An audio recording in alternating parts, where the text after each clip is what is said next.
శిక్ష పడకపోవడానికే, కేసు కొట్టేయడానికే ఎక్కువ ఛాన్సెస్ ఉన్నాయి. కానీ ఆ కుటుంబం పడాల్సిన క్షోభ పడింది కదా సార్. నిన్న చూసాం ఒక ఎమోషనల్ సన్నివేశము. అల్లు అర్జున్ ఫ్యాన్స్, చిరంజీవి గారు, నాగబాబు గారు హుటాహుటిన అల్లు అర్జున్ ఇంటికి వెళ్ళడం, విశ్వంబర షూటింగ్ క్యాన్సిల్ చేసుకుని చిరంజీవి గారు అల్లు అరవింద్ గారిని పరామర్శించడం. అయితే ఏం చేద్దాం మరి?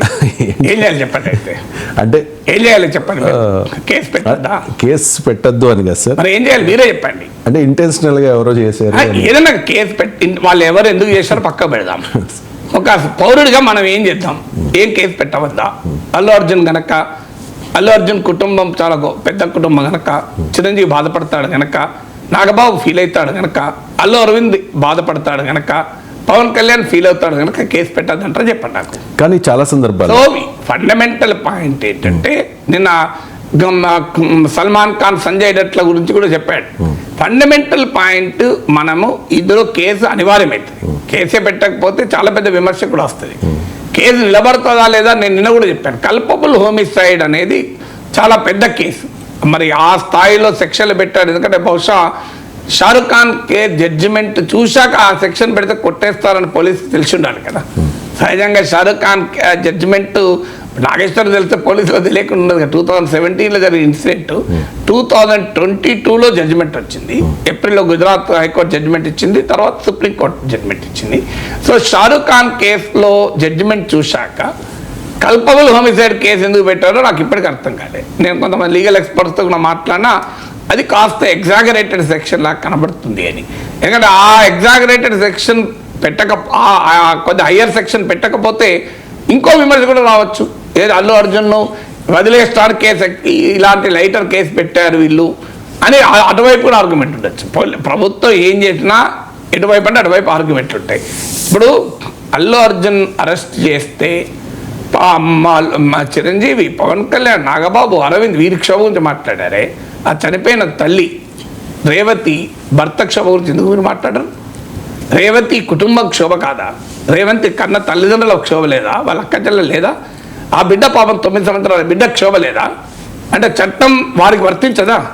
పెద్దవాళ్ళ ఇళ్లలో ఆవేదన ఉంటేనే ఆవేదన, పేదవాడి ఇళ్లలో ఆవేదన కాదా అనే ప్రశ్న కూడా ఉంది. కానీ రేవతి భర్త భాస్కర్ కూడా నిన్న రియాక్ట్ అయ్యారు సార్. అల్లు అర్జున్ అరెస్ట్ అయిన తర్వాత, మా పిల్లలు సినిమా చూస్తా అంటే తీసుకెళ్లాను, అల్లు అర్జున్ వస్తారని మాకు తెలియదు, జరిగిన తొక్కిసలాటలో ఆయన తప్పు లేదు, ఆయన్ను ఇవాళ అరెస్ట్ చేస్తున్నట్లు పోలీసులు కూడా చెప్పలేదు, సోషల్ మీడియాలో చూసే ఆ విషయం తెలుసుకున్నా, నేను ఆ కేసు ఉపసంహరించుకోవడానికి సిద్ధంగా ఉన్నా. అప్పుడు ఆ కేసు పెట్టిందే అదే సమస్య. అప్పుడు ఆయన భాస్కర్ ఎవరైనా కానీ ఆయన భాస్కర్, రేవతిని కోల్పోయిన భాస్కర్ మా వ్యాఖ్యల పైన మనం ఎక్కువ తక్కువ వ్యాఖ్యానించకూడదు.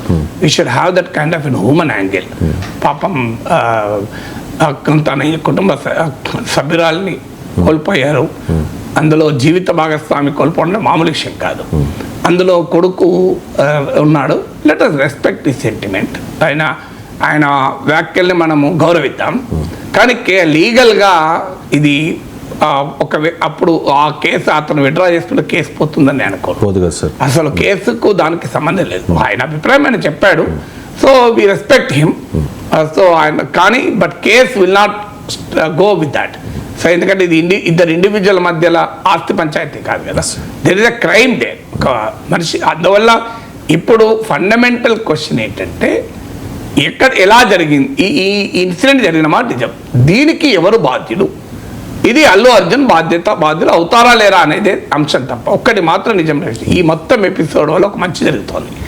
ఇక ముందు సినిమా వాళ్ళు ఏదైనా ఈవెంట్లు పెట్టేటప్పుడు 1-10 సార్లు ఆలోచించి జాగ్రత్తలు తీసుకుని పెడతారు. ఆ మేరకు ప్రజలకు మంచిదంట నేను, సమాజంలో ఏదో ఒక అవుట్కమ్ అయితే. సో అందువల్ల మనకు దీనికి అందుకే ఎవరికి తోచిన ఇంటర్ప్రిటేషన్లో వాళ్ళు ఇచ్చుకుంటున్నారు. కానీ లా ప్రాసెస్ అయితే అనివార్యం. అది అల్లు అర్జున్ అయినా ఇంకెవరైనా లీగల్ ప్రాసెస్ అయితే అనుభవించాల్సిందే కదా. దాంతో ఈ కేసు నిలబడుతుందా, ఆ సెక్షన్లు పెట్టవచ్చా, లేదంటే ర్యాష్ అండ్ నెగ్లిజెంట్ ఈ నిర్లక్ష్యం. ఇప్పుడు అది కూడా నీకు షారుఖ్ ఖాన్ కేసులో ఉంది, క్రిమినల్ నెగ్లిజెన్స్ నిర్లక్ష్యం అని. ఇందులో షారుఖ్ ఖాన్ నిర్లక్ష్యం ఏముందని కూడా సుప్రీంకోర్టు అడిగింది. అందుకే నేను అనేది షారుఖ్ ఖాన్ కేసు చూశాక ఈ కేసు నిలబడుతుంది అని నేను అనుకోవడం లేదు అని.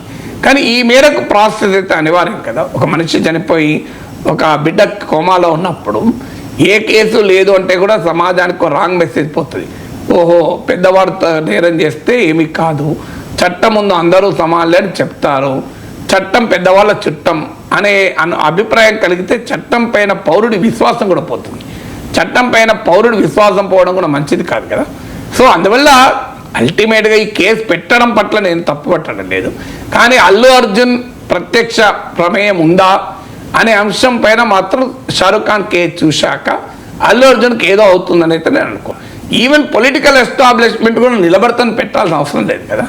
వాట్ హ్యాస్ టు హ్యాపెన్ కదా, జరగాల్సింది జరిగింది కదా. మీరు చెప్పినట్టు చెప్పాలంటే ఇంట్లో అరెస్ట్ చేశారు, పోలీస్ స్టేషన్ పట్టుకెళ్లారు, కోర్టులో ప్రవేశపెట్టారు, చెంచలూరు జైలుకి తీసుకెళ్లారు, రిలీజ్ కావడానికి ఆలస్యం పట్టింది, బెయిల్ వచ్చాక.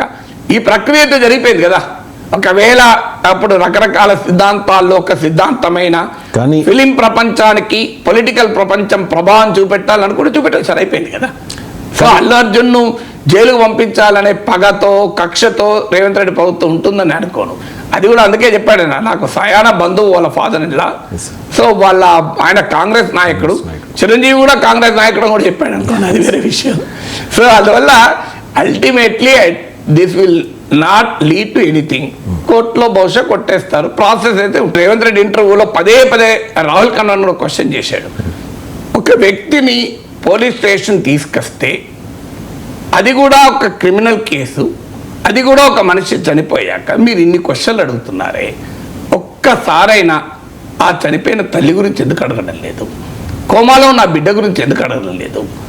ఆ బిడ్డ కోమా నుంచి బయటికి వస్తే తన తల్లి కనబడకపోతే ఆ బిడ్డ బాధ గురించి ఎందుకు అడగలేదు అన్నాడు. అంటే రాహుల్ ఖన్నాను మీడియాను కూడా క్వశ్చన్ చేశారు రేవంత్ రెడ్డిని. అంటే అందులో ఒక డైమెన్షన్ ఉంది. సమాజంలో రెండు రకాల భావనలు ఉన్నాయి. నేను అందుకే ఒకే భావన లేదు. ఒక భావన ఏంటంటే సినిమా వాళ్ళు ఏంటి వాళ్ళకి తెలియదా, సంధ్యా థియేటర్కి పోవాలా, అసలు పోకపోతే నేను రేవంత్ రెడ్డి కూడా అన్నాడు అది అసలు అతని సినిమా, అది అతను షూటింగ్లో చాలాసార్లు చూసి ఉంటాడు, కావాలంటే ఒక స్టూడియోలో స్పెషల్ షో వేసుకొని చూడొచ్చు. ఇప్పుడు హోమ్ థియేటర్లు కూడా వచ్చాయి, హోమ్ థియేటర్లో చూడొచ్చు. అది కూడా ఎందుకు థియేటర్ రావాలి? థియేటర్కి వచ్చాడు పో, కారులో వచ్చి డైరెక్ట్ సినిమా చూడొచ్చు కదా. బయటికి వచ్చి కార్ పైకెక్కి తన అభిమానులకు తో ఎందుకు ఇషారా ఇవ్వాలి? ఇలా అయినప్పుడే కదా కంట్రోల్ లేకుండా పోయింది అన్నాడు రేవంత్ రెడ్డి. అందువల్ల ప్రజల్లో ఉండే పబ్లిక్ ఒపీనియన్ రెండు రకాలుగా ఉంది. సినిమా వాళ్ళు ఇలా మెగా ఈవెంట్స్ పెట్టి మాకు చట్టం వర్తించదు, మాకు ఏది వర్తించదు, మేము అన్నిటికీ అతీతము అనే దూరంలో వ్యవహరిస్తున్నారు. Somebody should show their place. వారికి వారి ప్లేస్. సమాజంలో అనేక రంగాల వాళ్ళు ఉంటారు, ఏ రంగానికి ఆ రంగమే గొప్పది, ఎవరికైనా గొప్ప వాళ్ళకి కాదు.